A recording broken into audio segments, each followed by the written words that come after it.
ಪಕ್ಷಕ್ಕೆ ವಾಪಸ್ ಕರೆಯಿದ್ರ ಹೋಗ್ತೀರಾ ಬಿಜೆಪಿ? ಈ ಕುಟುಂಬದಿಂದ ಮುಕ್ತ ಆದ್ಮ್ಯಾಗ ಹೋಗ್ತಾನೆ. ಈ ಭರವಸೆ ಐತಿ ಸರ್. ನೋಡುನಲ್ರಿ, ಯಾಕೆ ಭರವಸೆ ಹೀನರಾಗಬಾರ್ದು. ರಾಜಕಾರಣದಾಗ ದೇವರಾಜ ಅರಸರ ಫ್ಯಾಮ್ಲಿ ಎಲ್ಲಿ ಐತ್ರಿ, ಎಸ್.ಎಂ. ಕೃಷ್ಣವ್ರ ಫ್ಯಾಮ್ಲಿ ಎಲ್ಲಿ ಐತಿ, ಜೆ.ಎಚ್. ಪಟೇಲ್ ಫ್ಯಾಮ್ಲಿ ಎಲ್ಲಿ ಐತಿ ನನಗೆ ಹೇಳ್ರಿ. ವೀರೇಂದ್ರ ಪಾಳ್ರ ಫ್ಯಾಮ್ಲಿ ಎಲ್ಲಿ ಐತಿ, ನಿಜಲಿಂಗಪ್ಪನವ್ರ ಫ್ಯಾಮ್ಲಿ ಎಲ್ಲಿ ಐತಿ. ಹೋಗೋದೇ ಒಂದು ದಿವಸ. ಇದು ಯಾವುದೂ ಶಾಶ್ವತ ಅಲ್ಲ. ಯಾವುದೇ ಒಂದು ಪಕ್ಷ ಒಂದು ಕುಟುಂಬ ಕೊಡಬಾರ್ದು.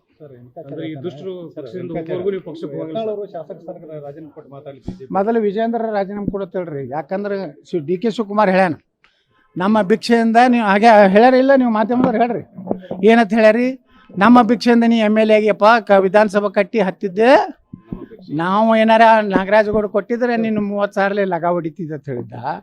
ಮೊದಲು ವಿಜೇಂದ್ರ ರಾಜೀನಾಮೆ ಕೊಡಲಿ, ನಾನು ರಾಜೀನಾಮೆ ಕೊಡ್ತೀನಿ, ಇಬ್ಬರು ಇಲೆಕ್ಷನ್ ಮಾಡೋಣ. ದಂಬಿದೆಯಾ ವಿಜೇಂದ್ರ?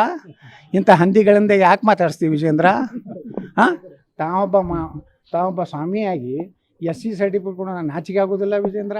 ನಿನ್ನ ಶಿಕ್ಷಣಿಗೆ ನಿನಗೆ ದಮ್ಮಿದ್ರೆ ನೀನು ನನಗೆ ನೇರವಾಗಿ ಮಾತಾಡ. ನನಗೆ ರಾಜೀನಾಮೆ ಕೇಳ್ತಿಲ್ಲ, ನೀ ರಾಜೀನಾಮೆ ಕೊಡು. ಶಿಕಾರಿಪುರಕ್ಕೆ ನೀ ಕೊಡು, ವಿಜಾಪುರಕ್ಕೆ ನಾ ಕೊಡು. ಬರೀ ಭಗವ ಜೆಂಡಾ ಮ್ಯಾಗ ನಾ ಆರಿಸ್ಬಿಡ್ತೀನಿ. ಮುಸಲ್ರ ಹೋಟೆ ಬೇಡ ಅಂತ ಹೇಳಿನ, ಸಾಬ್ರ ಹೋಟ ನನಗೆ ಬೇಕಾಗಿ. ಹಾಂ ರೆಡಿ, ಐ ಆಮ್ ರೆಡಿ. ದಮ್ ಇತ್ತಂದ್ರೆ ಹೇಳತ್ತೇಳ್ರಿ ಅವನಿಗೆ. ಯಾಕಂದ್ರೆ ಡಿ.ಕೆ. ಶಿವಕುಮಾರ್ ಹೇಳಿದಕ್ಕೆ ಪ್ರತಿಕ್ರಿಯೆ ಕೊಡಬೇಕಾಗಿತ್ತಲ್ಲ. ಇಲ್ಲ ನಾನು BJPಯಿಂದ ಗೆದ್ದಿದ್ದೀನಿ, ದಾಖತ್ತಿದ್ರೆ ಇನ್ನೊಮ್ಮೆ ಗೆದ್ದು ತೋರಿಸ್ತೀನಿ ಅಂತ ಹೇಳ್ಬೇಕಾಗಿತ್ತು. ಹೇಳಿಲ್ಲ. ನಾ ಹೇಳಕತ್ತೀನಿ, ಬಾ ನೀನು ರಾಜೀನಾಮೆ ಕೊಡು, ನಾನು ಕೊಡ್ತೀನಿ. ನೀ ಹಂದಿಗಳ ಕಡೆಯಿಂದ ಮಾತಾಡ್ಸೋಬೇಡ. ಹಂದಿಗಳು ಅಲ್ಲಿ ಹೊರಗಡೆ ಆಡ್ತಾವೆ, ಅವು ಮನೆಯಲ್ಲಿ ಕರ್ಕೋಬಾರ್ದು.